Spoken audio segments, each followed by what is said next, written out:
शिफाली जड़ीवाला की मौत पर मुफ्ती तारिक मसूद का सबक आमोज बयान। भारतीय स्टार शिफाली जड़ीवाला की अचानक मौत के गर्मा गर्म मौजू पर मारूफ मजहबी स्कॉलर और मुफ्ती तारिक मसूद का तबसरा वायरल हो गया। मुफ्ती तारिक मसूद इन दिनों यूट्यूब और सोशल मीडिया प्लेटफॉर्म्स पर छाए हुए हैं और इसकी वजह उनका हालात हाजरा पर तबसरा करना है। मुफ्ती तारिक मसूद के वाज की वीडियो यूट्यूब चैनल पर अपलोड होती है, जिसमें वो न सिर्फ दीनी तालीम देते हैं और माशरती और सियासी मसाइल पर बात करते हैं, बल्कि सोशल मीडिया पर वायरल मीम्स पर भी तबसरे करते दिखते हैं। मुफ्ती तारिक मसूद के एक नए वाज की वीडियो सोशल मीडिया पर जेर गर्दिश है, जिसमें उन्होंने इन दिनों बॉलीवुड में तहलका मचाने वाली खबर यानी शिफाली जड़ीवाला की अचानक मौत पर इजहार ख्याल किया।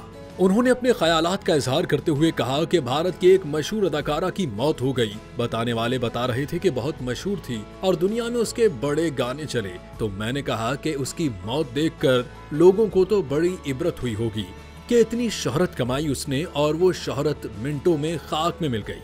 हिंदू थी तो उसको तो जलाया गया होगा, इसको देखकर तो मजीद इबरत हुई होगी, क्योंकि अदाकारा थी, खूबसूरत तो होगी, उसको जलाकर उसकी खाक बना दी गई। इस राख को देखकर तो हिंदुओं को इबरत हुई होगी कि ये इंसान की हकीकत है।